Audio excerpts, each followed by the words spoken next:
Thank you. People at BMC are obsessed with details. I'll tell you now.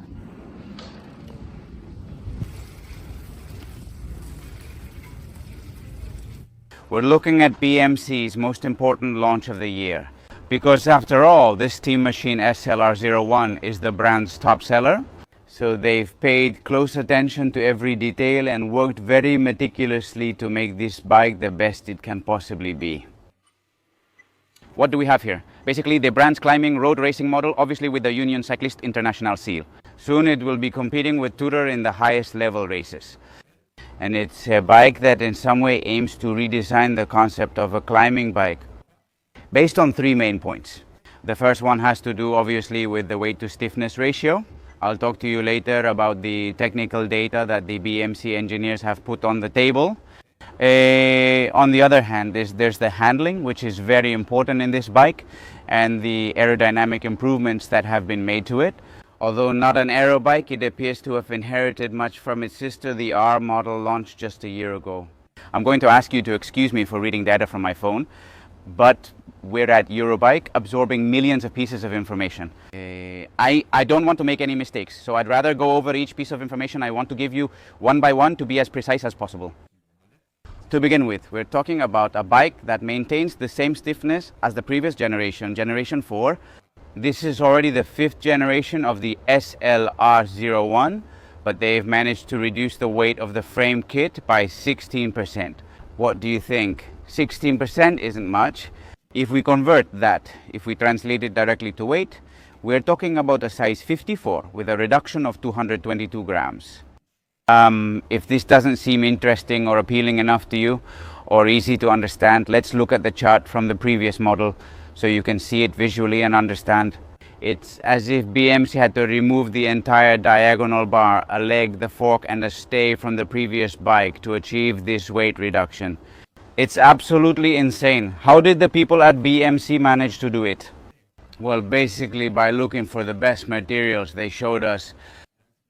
So a team of up to 7 engineers developing the bike, working really hard on the frame shapes and focusing on marginal gains to make that weight as low as possible.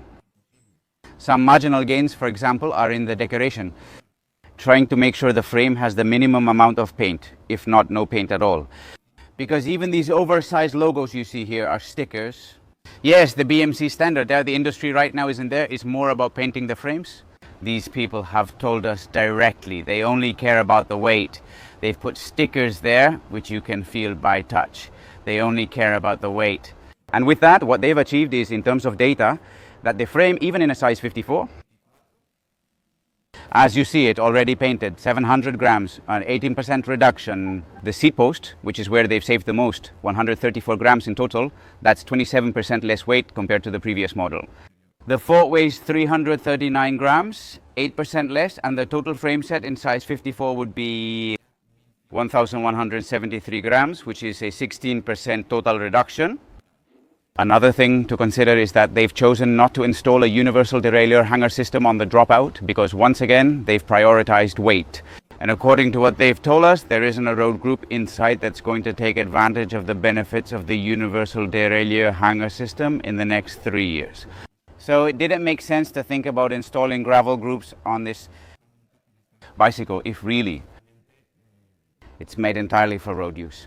This is the logic that the people at BMC have used, according to what the people at BMC have told us. Have they achieved this with their wind tunnel testing only with the bike? That this bike stays at just 4% performance below its aero sister, the Team Machine R. If we compare it with the previous model had 12% less aerodynamic performance regarding this new one. Aerodynamic bike, which was introduced last year. So the gain in aerodynamics has been tremendous. How did they achieve it? Well, basically on one hand, by applying fully internal cabling, of course, and a cockpit, for which there are different models. I'll explain the details later. The front tube is extremely thin in the front section, and the seat tube is directly inherited from the aerodynamic sister of the R handling. A key point here is that the people at BMC have mainly focused on having, in all sizes, a trail of 63 mm. They agree on the fact that this measurement has to do with the difference that exists from the front axle to the imaginary line formed by the steering angle that comes out of the steering tube. Those 63 mm are scaled exactly to every size, and they agree that this is the right measurement for this bike to have the exact balance between stability and the liveliness that a climbing bike needs. Not just uphill, but downhill too. Later I'll tell you a bit about what I felt with it during the ride we were able to do. On the other hand, they have managed to make the entire rear part with this mid-height strap design. Also with the specific design of the seat post of the seat tube, they've managed to make this bike achieve 14 millimeters of vibration absorption. The lab test images are honestly quite impressive. For a road bike, it practically looks like a gravel model. And another interesting thing about the geometry is the fact that it keeps exactly the same geometry as its aerodynamic sibling, the Team Machine R. So if you own both, that's just how it is. For bike fitting and feel, despite one being more aero focused and the other for climbing, both handle very similarly. As for the feelings I've had with it, it was a 70-kilometer ride, making the most of all the possibilities around Frankfurt. Honestly, the terrain was varied and we climbed slopes over 20%, and well, I can't complain, but as you can understand, the conclusions aren't definitive.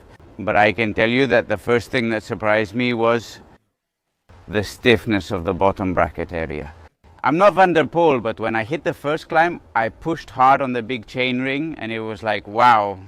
Normally climbing bikes are very light, obviously, but they don't quite feel as stiff as this one, especially in the bottom bracket area. Why? Well, because that helps transfer all the energy from your legs directly to the rear wheel. And in the end, that's defined as upward thrust, right?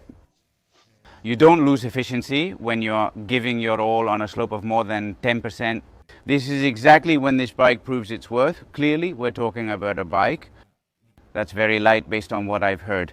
In size 54, fully assembled with bottle cages, just as you would buy it in the store, even with the power meter, except for the pedals, because everyone puts their own on anyway. A size 54 would be around 6.5 kilos, and a size 51 like this one would be around 6.3 kilos. Pretty interesting. What can I tell you? For example, handling. I got the feeling, because I need to test it more, that in low speed areas, tight corners and so on, it's a bike that handles really, really well. The wheelbase is short, so it has incredible maneuverability.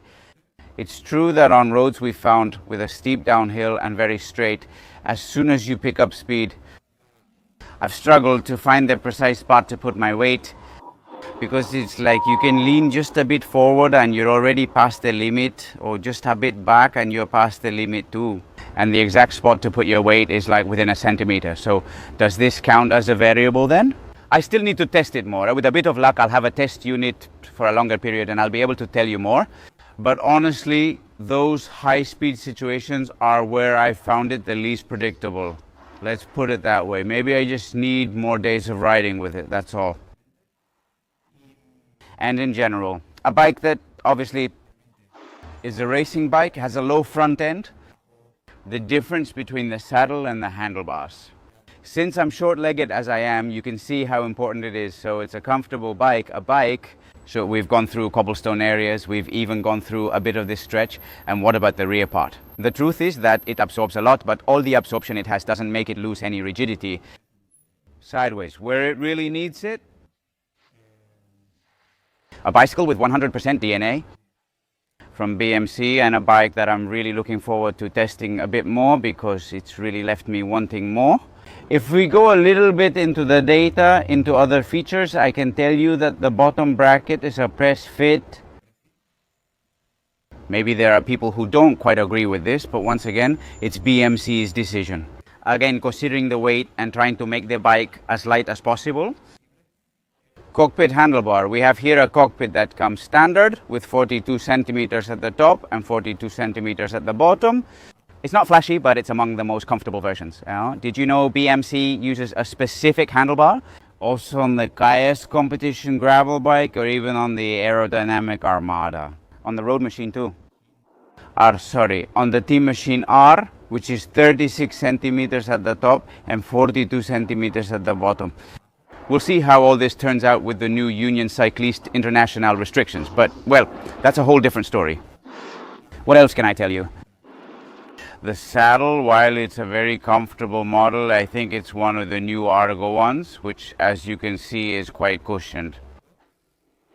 I think that for a top-of-the-line bike like this, maybe an option, a lighter one would make more sense, even though the bike is already very light, even with this saddle.